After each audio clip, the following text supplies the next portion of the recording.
Welcome students. Welcome to the e-learning session of economics. Today we'll continue the Indian economics second chapter. Okay, that is 5-year plans in India, goals and achievements. 5-year plans in India, goals and achievements. Okay, so let's begin. The topics that we had covered in the previous session were economic planning. Okay, different types of economies, directive planning, comprehensive planning. All those things we have already covered in the previous session. In today's session, we'll cover long period and short period goals of the plans, features of economic policies which were pursued, okay? How far our planning was successful and in which areas it failed. ठीक है, तो ये सारे topics हम आज के session में complete करेंगे. Let's begin with the first topic that is long period goals. Long period goals, ठीक है. जो प्लानिंग जो होती है दो तरीके की होती है, एक तो लॉन्ग टर्म प्लान्स होते हैं, एक शॉर्ट पीरियड प्लान्स होते हैं. ठीक है, तो long term plans are common for all the 5-year plans. Okay, 5-year plans मतलब क्या होता है? जैसे ही एक गवर्नमेंट आती है, as soon as a government is in power, okay, that government makes some plans for the 5-year term. जो उसका 5 साल की टर्म होती है, उस 5-year पीरियड में वो क्या क्या करने वाली उसकी प्लानिंग होती है. तो ये 5-year प्लान होते हैं. ठीक है, हर 5 year के बाद ये रिन्यू होते हैं. लेकिन इनमें कुछ प्लान्स ऐसे होते हैं जो हर 5 year के लिए कॉमन होते हैं, which are common for all the 5-year plan. ठीक है, चाहे कोई भी गवर्नमेंट आए या जाए, लेकिन ये जो कॉमन प्लान्स हैं ये सब में चलेंगे. जब तक ये अचीव नहीं होंगे ये चलते रहेंगे, है ना. तो common 5-year plans are known as long period plan. Long period मतलब जो एक 5-year प्लान के लिए स्पेसिफिक नहीं है. Okay, it will continue till it is achieve. तो ये कॉमन 5-year प्लान को हम लॉन्ग टर्म प्लान बोलते हैं. ओके, तो लॉन्ग टर्म और लॉन्ग पीरियड गोल्स और objectives of planning, we call them objectives of planning. Objectives of planning क्योंकि ये जो है ये कंटिन्यू रहते हैं, इसीलिए प्लानिंग के मेन ऑब्जेक्टिव भी लॉन्ग टर्म प्लान्स होते हैं. ठीक है, इनको कॉमन बोलते हैं, common 5-year, common for all the 5-year plan. Okay, now what are the different types of long period plan, different varieties of long period. कौन कौन से प्लान्स हैं जिनको हम लॉन्ग पीरियड में लेते हैं, जिनको हम कॉमन मानते हैं हर 5-year प्लान के लिए और वो चलते रहते हैं? कौन कौन से इंपॉर्टेंट प्लान्स हैं? Obviously these must be very important, क्योंकि ये स्पेसिफिक नहीं है, ये चलते जा रहे हैं. जब तक ये अचीव नहीं होंगे ये कंटिन्यू रहेंगे, है ना. ये प्लान हर प्लानिंग का हिस्सा बनेंगे. These are the targets, these are the objectives which are forming part, these are the goals which will form part of all the plans. ठीक है, ये वो वाले गोल्स हैं, वो वाले टारगेट्स हैं जो हर प्लानिंग का हिस्सा बन रहे हैं. तो इसका मतलब है कि ये इंपॉर्टेंट होंगे. These must be very important. Let's see कौन कौन से प्लान है. सबसे पहले जीडीपी ग्रोथ. ऑब्वियसली हर एक गवर्नमेंट, चाहे कोई भी गवर्नमेंट हो, है ना, 5-year टर्म में वो चाहते हैं कि मैक्सिमम जीडीपी का ग्रोथ हो. उनके जो 5-year प्लान है उसमें जीडीपी का ग्रोथ बढ़े, है ना. तो चाहे वो कोई भी प्लान हो, फर्स्ट 5-year प्लान से लेके आज तक जितने भी 5-year प्लान बने हैं सब में हम लोगों ने जीडीपी की ग्रोथ पे फोकस किया ही है ना. तो लॉन्ग टर्म प्लानिंग जो है, लॉन्ग टर्म गोल्स जो है उसमें सबसे इम्पोर्टेंट है जीडीपी ग्रोथ. जब लॉन्ग टर्म जीडीपी ग्रोथ होता है, कंटिन्यूअस ग्रोथ इन जीडीपी अगर देखने को मिलता है, उसी को हम इकोनॉमिक ग्रोथ बोलते हैं. हम मानते हैं कि इकोनॉमी ग्रो कर रही है ना. So for economic growth it is very important that GDP grows continuously over different plan, है ना. हर 5-year प्लान में हम देखें कि जीडीपी आगे बढ़ी है, ग्रो करी है. अगर वो ग्रो कर रही है तो हम इसको इकोनॉमिक ग्रोथ बोलते हैं. ठीक है, जीडीपी ग्रोथ से हम जब when we are talking GDP growth, we are focusing on two things. We are focusing on two things. The first one is increase in resources and the second one is increase in productivity. ठीक है, तो resources ही खाली नहीं बढ़ाने, हमें productivity भी बढ़ानी. मतलब हम दोनों चीज पे concentrate कर रहे हैं. resource base मतलब जो नई नई resources हैं वो डेवलप करनी. We have to develop the areas or the you can say resource base, है ना. कहाँ से कौन कौन सी नई नई resources आप एक्सप्लोर करोगे. You have to explore newer areas where you can work, from where you can collect the resources for a given purpose. एक पर्टिकुलर पर्पज के लिए जो भी रिसोर्सेज चाहिए वो और एक्सपैंड करो और बढ़ाओ, है ना. अगर होती है रिसोर्सेज नए नए आप निकाल रहे हो, एक्सप्लोर कर रहे हो, एक ही काम करने के लिए बहुत सारे ऑल्टरनेटिव तरीके हैं, तो वो ऑल्टरनेटिव तरीके अगर आप ढूंढ रहे हैं तो इसको हम क्या बोलते हैं, we call it resource base and it is increase. ठीक है, जीडीपी ग्रोथ में वो भी बढ़ती है। दूसरी चीज है productivity. Productivity is more related to technology, है ना, आपका काम करने का तरीका, जो लेटेस्ट अपडेटेड टेक्नोलॉजी, जो newest version of different technologies आप यूज करोगे तो आपकी प्रोडक्टिविटी ऑब्वियसली बढ़ेगी, है ना। तो जीडीपी में जब हम बात करते हैं we talk about both the productivity enhancement as well as resource enhancement. हम रिसोर्स को बढ़ाने की, रिसोर्स को नई नई रिसोर्सेज को ढूंढने की बात करते हैं, एक्सप्लोर करने की बात करते हैं। Next is full employment.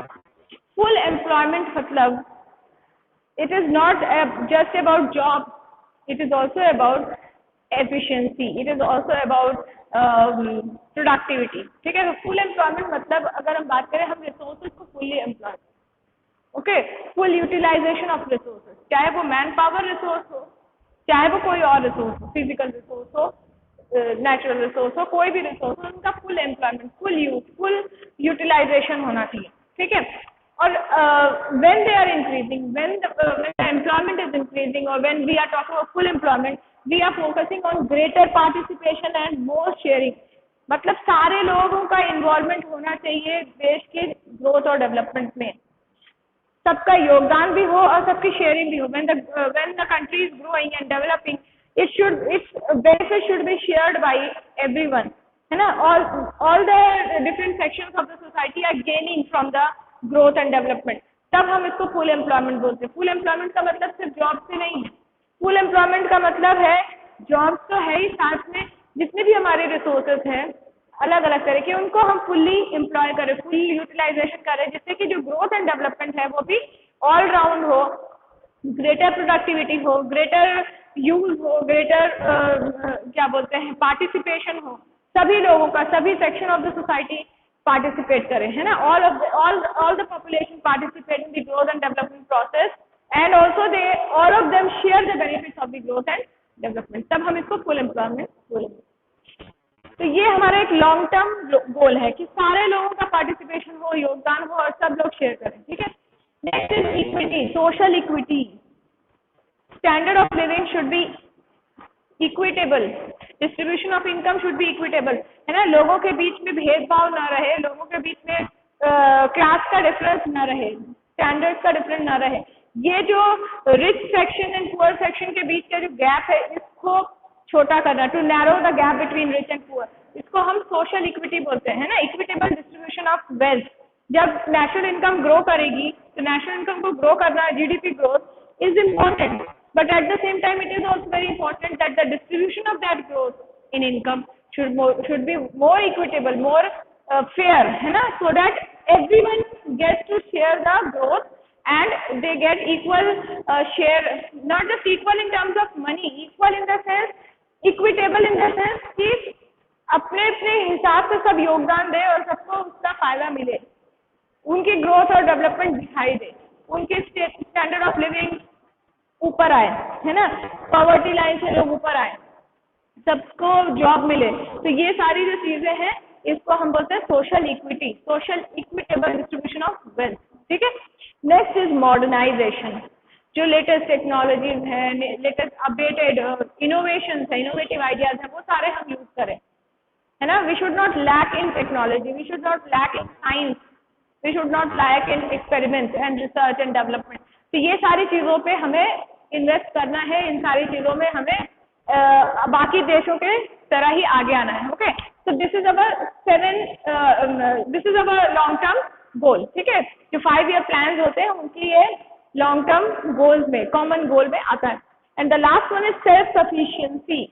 Self sufficiency, self sufficiency मतलब आत्मनिर्भरता, आत्म सक्षमता। ठीक है, अपने आप को सक्षम बनाना है, अपने आप को हमें सफिशिएंट बनाना है सारी चीजों में, फूड ग्रेन में, टेक्नोलॉजीज में, एजुकेशन में, जॉब्स में, रिसोर्सेज में, हर जगह हमें अपने आप को आगे लाना है, हर जगह हमें अपने आप को सेल्फ सफिशिएंट बनाना है, इन द सेंस हम सेल्फ डिपेंडेंट बने, आत्मनिर्भर बने, है ना।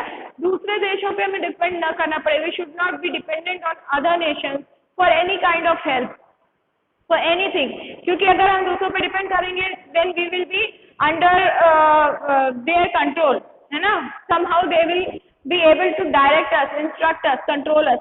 तो हम अगर किसी पे डिपेंडेंट नहीं होंगे, हम सेल्फ सफिशिएंट होंगे, तो हमें कोई डायरेक्ट नहीं कर पाएगा, कंट्रोल नहीं कर पाएगा. हम we will be the ruler of ourselves. Okay, no one will be able to rule our country anymore. जैसे अब पहले क्या था कि ब्रिटिशर्स आए थे यहाँ पे, उसके बाद उन्होंने इंडिया को अपनी कॉलोनी बना ली and they started ruling India, they started dictating, है ना. तो वो चीज फिर से रिपीट ना हो, that mistake should not be repeated. We should be so self dependent and self sufficient that no country will be able to take advantage of our weakness. ठीक है, हमारी कोई ऐसी वीकनेस नहीं होनी चाहिए जिसके कोई गलत फायदा दूसरे देश उठा सके. तो हमें अपने आप को आत्मनिर्भर सेल्फ सफिशिएंट बनाना हो. कहाँ कहाँ? सारे इंपॉर्टेंट एरियाज में, चाहे वो डिफेंस हो, चाहे वो एग्रीकल्चर हो, इंडस्ट्री हो, टेक्नोलॉजी हो, एजुकेशन हो, इंफ्रास्ट्रक्चर हो. Okay, every important field should be focused upon so that वहाँ पे हम grow करें और अपने आप को strong बनाएं. Okay, so these are our अच्छा, one more thing that I need to focus is ये जो self sufficiency वाला जो हमारा point है, ये self sufficiency has been in focus in first 7 5-year plans. जो पहले 5-year plans बन रहे थे, 7 5-year plans तक ये सबसे कॉमन हाई प्रायोरिटी गोल था. ठीक है, क्योंकि obviously India had suffered so much for such a long period. It has been a slave to the British Empire. तो इंडिया को उस बैकवर्डनेस से बाहर आने के लिए बहुत जरूरी था कि वो सेल्फ सफिशिएंट बने, और ये सेल्फ सफिशिएंसी एक दिन में नहीं आएगी, है ना. To become self-sufficient, continuous effort was required. That is why for continuous 7 5-year plans, this self-sufficiency was made the one of the most important targets to be achieved. ठीक है, one of the most important goals. ठीक है, तो ये common goal हमने देखा. तो सारे गोल्स कौन कौन से हम लोगों ने लॉन्ग टर्म गोल्स देखे, जो कि सब में सारे प्लान से कॉमन होते हैं. एक जीडीपी ग्रोथ होता है, अगर वो कंटिन्यूअस हो लॉन्ग पीरियड के लिए तो हम उसको इकोनॉमिक ग्रोथ बोलते हैं, जिसमें हमारी रिसोर्स का एक्सपेंशन, हमारी प्रोडक्टिविटी का एनहेंसमेंट दोनों होता है. फुल एम्प्लॉयमेंट मतलब जहाँ पे सारे रिसोर्सेज का मैक्सिमम यूटिलाइजेशन हो और लोगों का पार्टिसिपेशन हो, शेयरिंग भी प्रॉपर हो. ओके, सब लोग उसमें उसको ग्रोथ को शेयर करें. Next is equity. इक्विटी मतलब होता है social justice, social equality, social upliftment of the society, है ना, जिसको बोलते हैं equitable distribution of wealth. National income जो है ग्रो करे, लेकिन उसका फायदा सबको ना मिले तो ग्रोथ का कोई फायदा नहीं है. तो ग्रोथ हो तो सबको मिले उसका हिस्सा. Next is modernization in every aspect of science and technology. Okay, updation, innovation, and then the last one is self sufficiency in all the important areas like food grains, defense, technology and so many other things. तो ये सारे हमारे long term goals हैं जो कि common plan हैं, जिनको हम ऑब्जेक्टिव्स ऑफ प्लानिंग भी बोलते हैं. उसके बाद हम आते हैं हमारे नेक्स्ट, इसी फर्स्ट पॉइंट पे हम लोग कंटिन्यू कर रहे हैं. फर्स्ट टॉपिक पहला था लॉन्ग पीरियड गोल, सेकंड है शॉर्ट पीरियड गोल. ठीक है, अब शॉर्ट पीरियड गोल जो है, this is not a common goal, this is specific to each one of the plan. एक एक प्लान का अपना अपना कोई स्पेशल गोल होता है ना. Each 5-year plan has something special about them, जिसपे वो फोकस कर रहे हैं. तो हर एक 5-year प्लान की क्या क्या स्पेशल फोकल पॉइंट्स है वो हम लोग अब देखते हैं. सबसे पहले first 5-year plan focused on higher agricultural production. Obviously जिस समय इंडिया को आज़ादी मिली, on the eve of independence, अब एग्रीकल्चरल सेक्टर, अब इंडस्ट्रियल टर्शरी तो स्टार्ट ही नहीं हुआ था. इंडस्ट्रियल सेक्टर बहुत पीछे था, एग्रीकल्चर भी बहुत ज्यादा शैटर्ड था. Agricultural sector was very devastating condition, कोई फैसिलिटी नहीं थी और बहुत बुरी कंडीशन में था. तो उसको इम्प्रूव करके प्रोडक्टिविटी जो बहुत लो थी उसको बढ़ाना, है ना, to give facilities to the farmers so that their productivity etcetera can increase. वो ग्रीन रेवोल्यूशन वगैरह लेकर आए. ठीक है, तो फर्स्ट 5-year प्लान जो था वो फोकस कर रहा था एग्रीकल्चर को ठीक करने में. ओके, तो better productivity in the agricultural sector, and there they got good result. अच्छी रिजल्ट मिली. They became more confident and in the second plan they focused on the industrial sector. ठीक है, तो पहले प्लान 5-year प्लान में हम लोगों ने एग्रीकल्चर पे फोकस किया। सेकंड 5 प्लान में भी focus on the industries, industrial production को कैसे बढ़ाया जाए, इंडस्ट्रियल प्रोडक्शन को कैसे इम्प्रूव किया जाए, टेक्नोलॉजीज, मशीनरीज, ये सब कैपिटल गुड्स वगैरह को इम्प्रूव किया जाए, जिससे कि एसेट्स वगैरह को इम्प्रूव किया जाए, जिससे प्रोडक्टिविटी इंडस्ट्रीज में भी बढ़े। ठीक है, ये सेकंड 5 ईयर प्लान का हिस्सा था। Third and fourth 5 year plan में फोकस किया था self sufficiency food grain, specially food grain की सेल्फ सफिशिएंसी। सेल्फ सफिशिएंसी तो सभी चीजों में हमें चाहिए, लेकिन फूड ग्रेन में सबसे पहले लोगों को जो चाहिए वो है फूड, है ना। तो फूड में सेल्फ सफिशिएंट इंडिया होना चाहता था। And third and fourth plan 5 year plan were focusing on self sufficiency in food grain production. उसके बाद है poverty alleviation. Poverty alleviation 5, 6 and 7 plan का कॉमन था। ठीक है, पॉवर्टी एलिविएशन मतलब पॉवर्टी से बाहर निकलना, पॉवर्टी की को हटाना।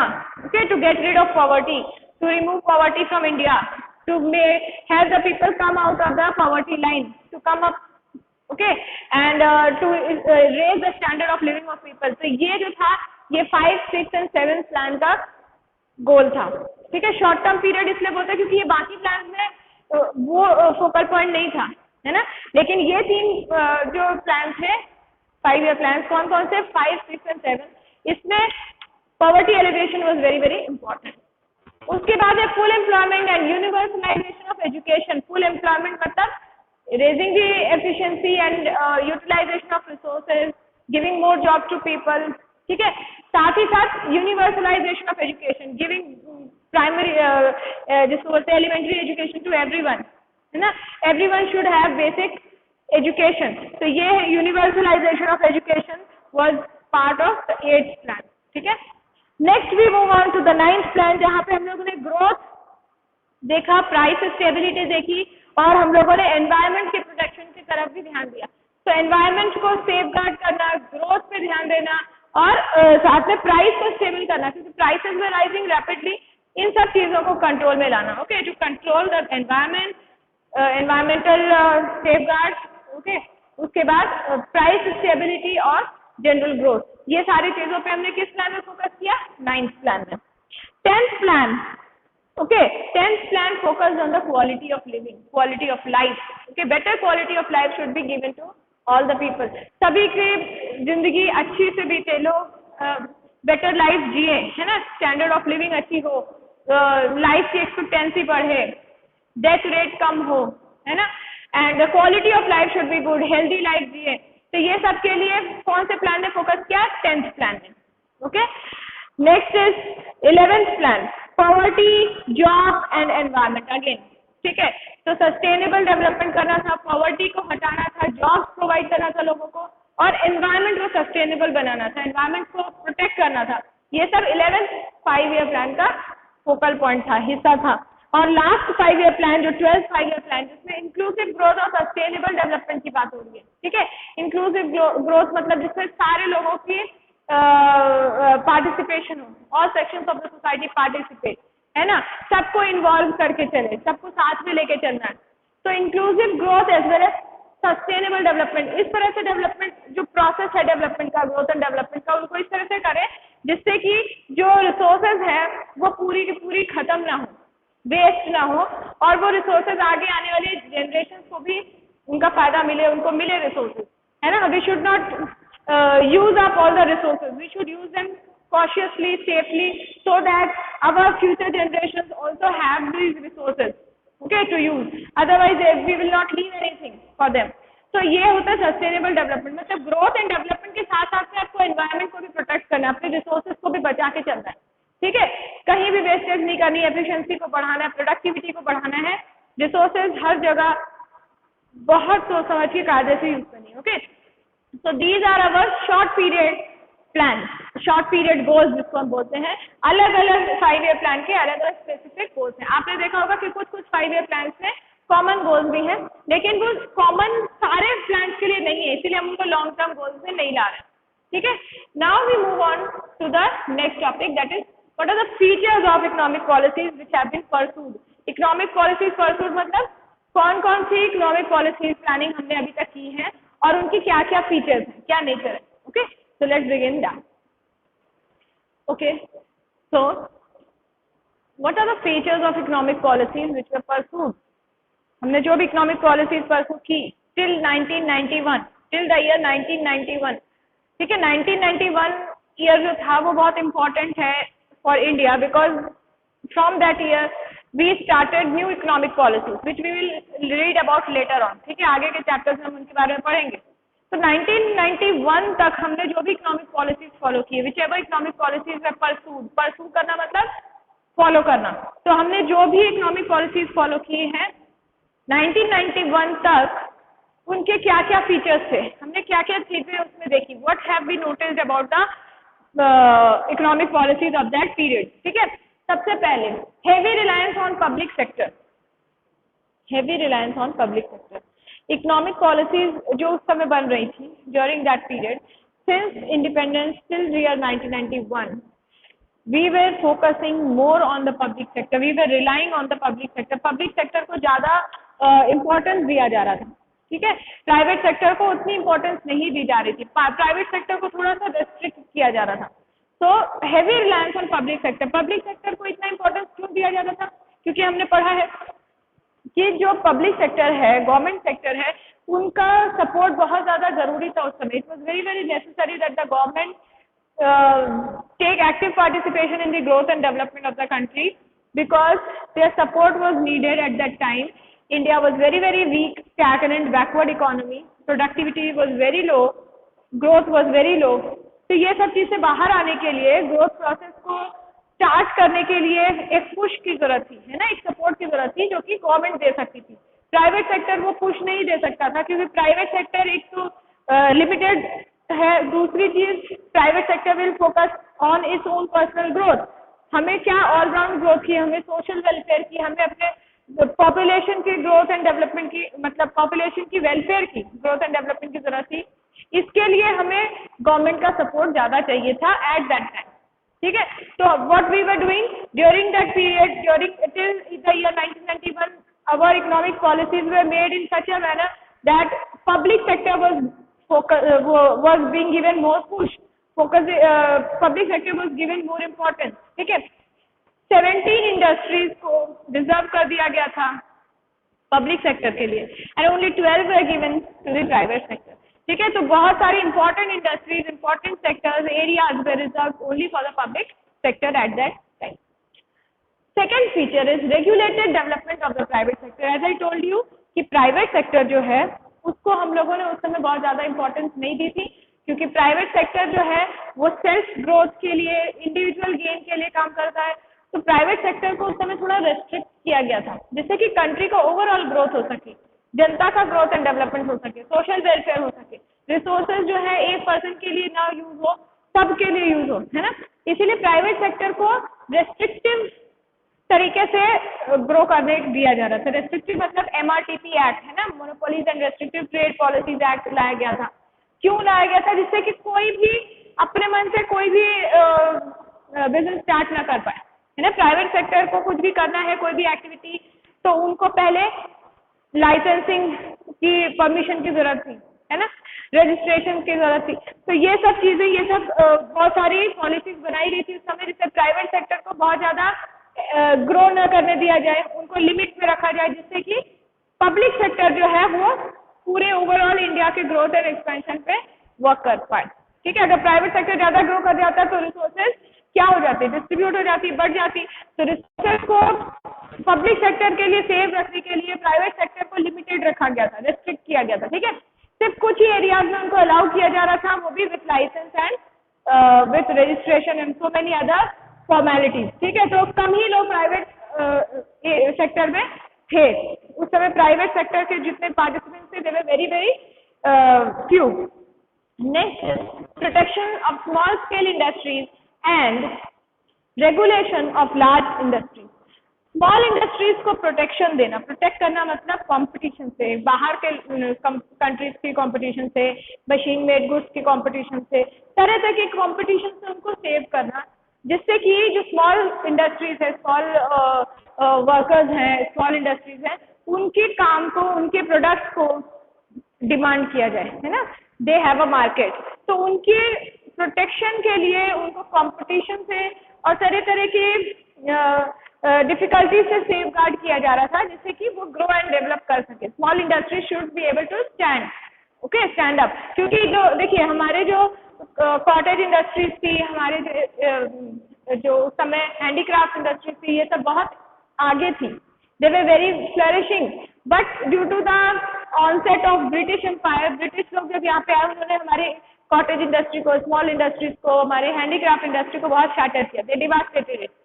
तो जब पूरी खराब कर दी उन्होंने, तो उसको वापस से खड़ा करने के लिए उनको सपोर्ट की, प्रोटेक्शन की जरूरत थी, okay, which the government was trying to do. तो स्मॉल इंडस्ट्रीज को प्रोटेक्शन दिया जा रहा था किन चीजों से, मशीन मेड गुड्स से और तरह तरह के कॉम्पिटिशन से, है ना, उनको बचाया जा रहा था, उनको काफी सपोर्ट दिया जा रहा था। और जो लार्ज इंडस्ट्रीज थी उनको रेगुलेट किया जा रहा था, ठीक, रेगुलेशन ऑफ लार्ज इंडस्ट्रीज, जो बड़ी बड़ी इंडस्ट्रीज थी उनको रेगुलेट किया जा रहा था, उनपे MRTP एक्ट और तरह तरह के एक्ट एंड रेगुलेशंस, है ना, लॉ से उनको कंट्रोल में रखा जा रहा था, जिससे कि वो लोग जो भी एक्टिविटीज में इन्वॉल्व हो वो with in the control of the government हो, है ना, गवर्नमेंट के कंट्रोल में रहे, वो लोग अपने मन से कोई कुछ ना करे।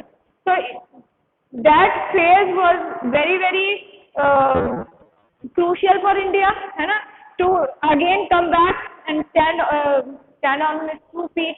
It was very very important for India to take step by step growth, है ना, एक एक स्टेप आगे बढ़ना था। तो स्टेप बाय स्टेप ग्रोथ के लिए जरूरी था कि हर चीज पे नजर रखी जाए, है ना। लार्ज इंडस्ट्रीज की ग्रोथ की जरूरत है, लेकिन एक तरीके से, in a controlled manner, in a regulated manner, और स्मॉल इंडस्ट्रीज को जो सपोर्ट की जरूरत है, जो प्रोटेक्शन की जरूरत है, वो उनको दी जा रही थी।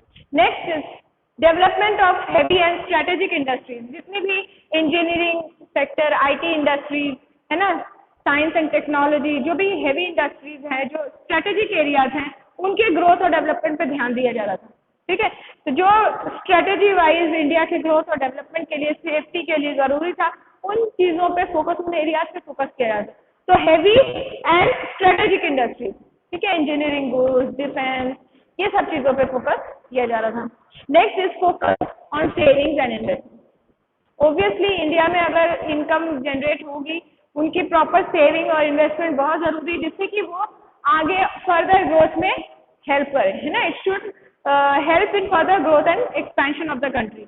अगर आप इन्वेस्टमेंट ठीक से नहीं कर रहे हो, you are not saving properly, you are wasting the resources, you are not using the growth, okay, of the past period. तो पास्ट पीरियड का जो भी ग्रोथ है उसको करंट पीरियड में ठीक से यूटिलाइज करने के लिए सेविंग और इन्वेस्टमेंट को चैनलाइज करने की जरूरत थी, ठीक है, सही जगह पे इन्वेस्टमेंट करना, जिससे कि फर्दर ये और ग्रो करे और एक्सपेंड करे, ठीक है। Next is protection from foreign competition. Foreign competition, बाहर के लोगों से, बाहर के जो गुड्स थे, उनसे अपने देश को बचाना, अपने देश के यू कैन से इंडस्ट्रीज को बचाना, हमारे ओन गुड्स की डिमांड को इंक्रीज करने के लिए जरूरी था कि बाहर के जो फॉरेन कंपटीशन है वो हम अवॉइड करें, ठीक है, फॉरेन गुड्स जो है वो हम अलाउ ना करें। तो ये सारी चीजें हम उस समय नोटिस कर रहे थे कि इंडिया में टिल द ईयर 91 बहुत रेस्ट्रिक्टिव क्लोज इकोनॉमी चल रही थी। क्लोज इकोनॉमी मतलब जो अपने आप तक सीमित है, जो बाहर से बहुत ज्यादा रिलेशन नहीं रख रही है ना, because it was being very very careful eight that time, क्योंकि इतना धोखा खा चुके थे हम लोग कि हम लोग लोगों के साथ बहुत ज्यादा मिलजुल नहीं रहते। We were trying to become self sufficient, है ना। Next is focus on import substitution. जैसा मैंने अभी अभी बताया कि सेल्फ सफिशिएंट होने की कोशिश में हम लगे थे।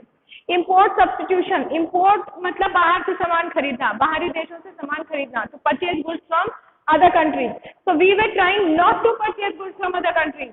हम लोग बाहर से जो फॉरेन जो डीलिंग थी वो कम कर रहे थे, है ना। तो इम्पोर्ट सब्स्टिट्यूट करना मतलब जो सामान हम इम्पोर्ट करते थे वो खुद बनाना, becoming self sufficient in all the things which we were importing. तो हम जो बाहर से खरीदते थे अब हमें नहीं खरीदना पड़ेगा अगर हमको खुद बनाने लगेंगे।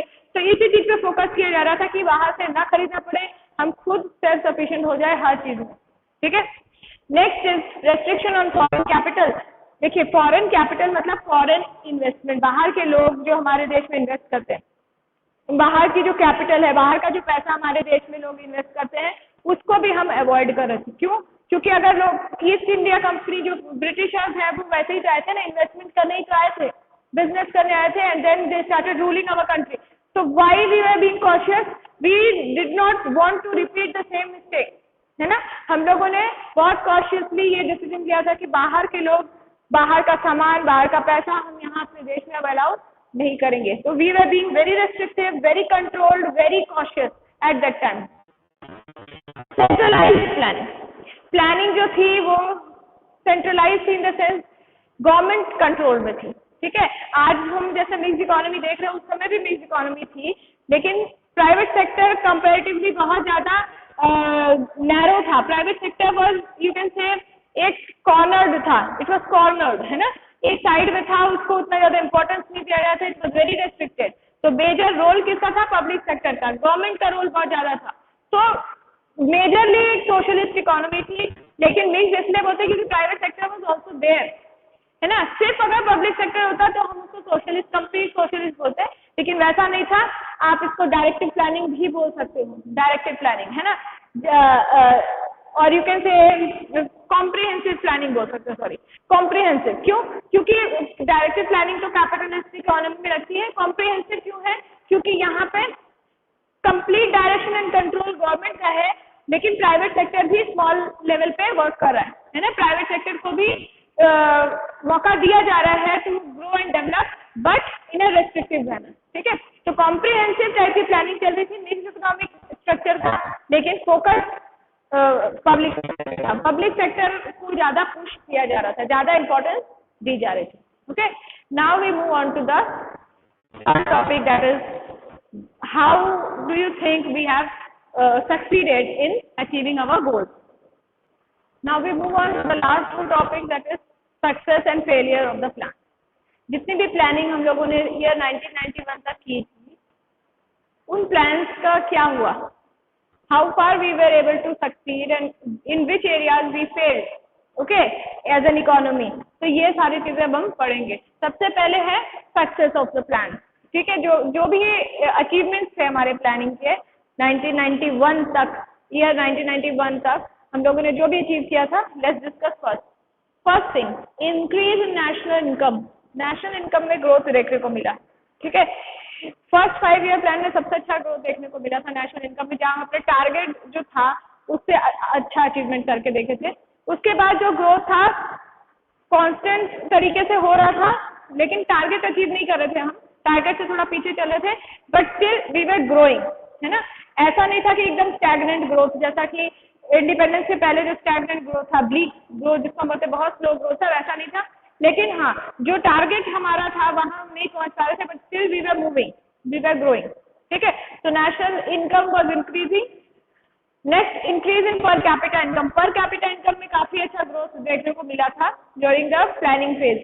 ठीक है, तो आफ्टर इंडिपेंडेंस पर कैपिटा इनकम में काफी सिग्निफिकेंट इंक्रीज देखने को हमें मिला. पर कैपिटा मीन्स पर हेड, इंडिविजुअली लोग कितना अर्न कर रहे हैं उसको पर कैपिटा इनकम बोलते हैं. तो पर कैपिटा इनकम में काफी अच्छा ग्रोथ मिला देखने को.